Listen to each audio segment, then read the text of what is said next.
Assalamualaikum warahmatullahi wabarakatuh. Saya Siti Fatimah dengan NIM 1204101040029. Di sini saya akan mempresentasikan tentang perumusan Pancasila sebagai dasar negara. Langsung masuk pada slide pertama. Pada tanggal 8 Maret 1942, Indonesia menjadi wilayah pendudukan Jepang. Hal ini dilakukan setelah Perjanjian Kalijati di Subang, Jawa Barat. Perjanjian tersebut menyatakan bahwa Belanda menyerahkan wilayah jajahan atas Indonesia kepada Jepang tanpa syarat apapun, dengan semboyan 3A, yaitu Nippon Pelindung Asia, Nippon Pemimpin Asia, dan Nippon Cahaya Asia. Pemerintah penduduk Jepang mencoba menarik simpati bangsa Indonesia dengan cara seperti itu. Lanjut ke slide selanjutnya. Letnan Jenderal Kumakichi Harada, pemimpin Blitar di Jawa pada saat itu, berusaha meyakinkan bangsa Indonesia dengan janji kemerdekaan. Sebagai realisasinya, pada tanggal 1 Maret 1945 diumumkan pembentukan BPUPKI. BPUPKI dibentuk dengan tujuan menyelidiki berbagai hal dalam segala bidang kehidupan yang diperlukan sebagai persiapan kemerdekaan Indonesia. Pada saat itu, Rajiman Widodiningrat dipilih sebagai ketua BPUPKI dan dibantu oleh dua ketua muda, yaitu Ichi Bangasa Yoshio dari Jepang dan Raden Panji Suroso dari Indonesia. Pada tanggal 29 April 1945, anggota BPUPKI dilantik. Adapun anggota yang dilantik berjumlah 63 orang dari Indonesia dan 7 orang dari Jepang tanpa syarat apapun. Lanjut ke slide berikutnya.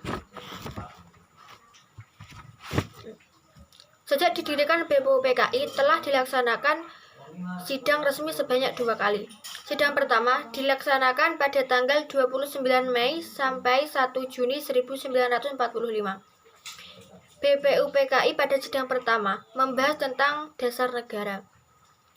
BPUPKI yang pertama dilakukan di Gedung Chosang-in, Jalan Pejambon 6, Jakarta.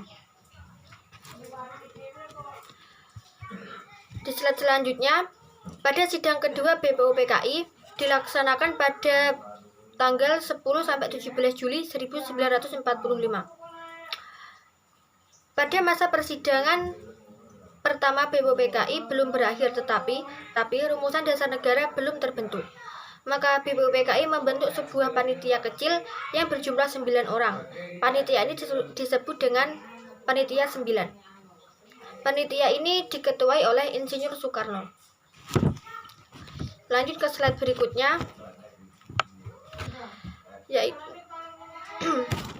Insinyur Soekarno sebagai ketua Panitia 9 melaporkan hasil kerja Panitia 9 perancang Undang-Undang Dasar pada sidang BPUPKI tanggal 14 Juli 1945.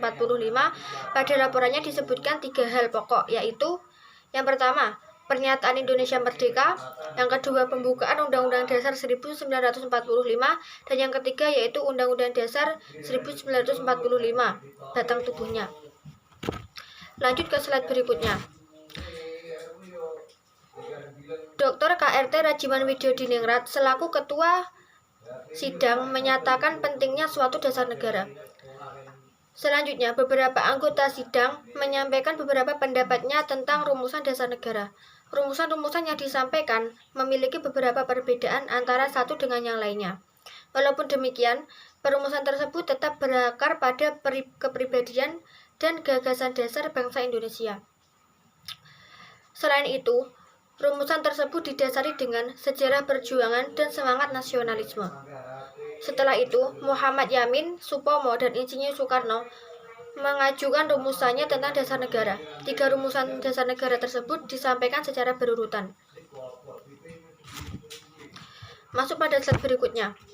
Muhammad Yamin sebagai orang pertama yang menyampaikan rumusannya pada tanggal 29 Mei 1945 dalam pidatonya yang berjudul Asas dan Kebangsaan Bangsa Indonesia.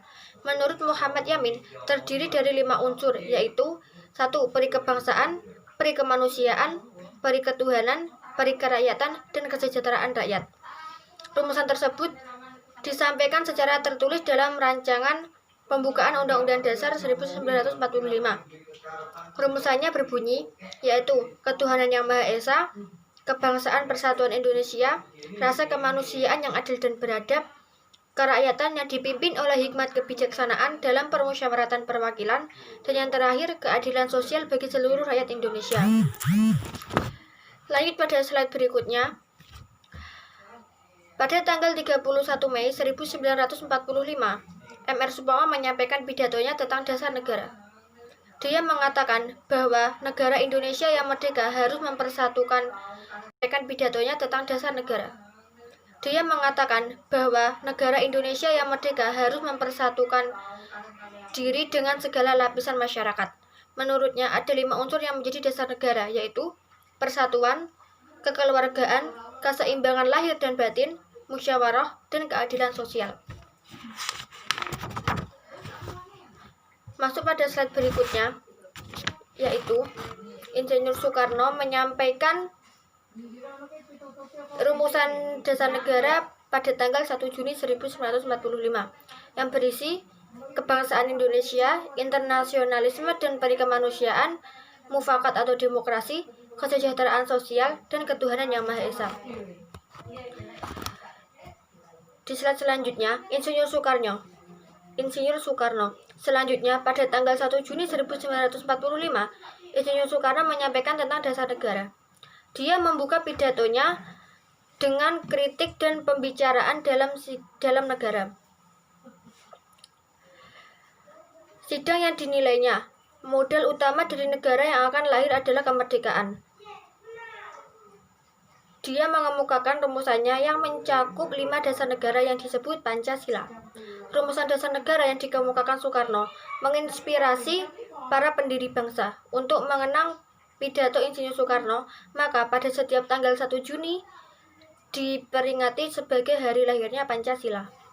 Ringkasan Pancasila disebut dengan Trisila yang isinya sosionasionalisme, sosiodemokratisme, dan ketuhanan. Trisila tersebut jika diproses lagi menjadi Ekasila yang berarti gotong royong. Pada slide terakhir menjelaskan bahwa kelima asas di atas diberi nama sebagai Pancasila dan pada tanggal 1 Juni diperingati sebagai hari lahirnya Pancasila. Sekian presentasi dari saya, bila ada kurang lebihnya mohon maaf. Wassalamualaikum warahmatullahi wabarakatuh.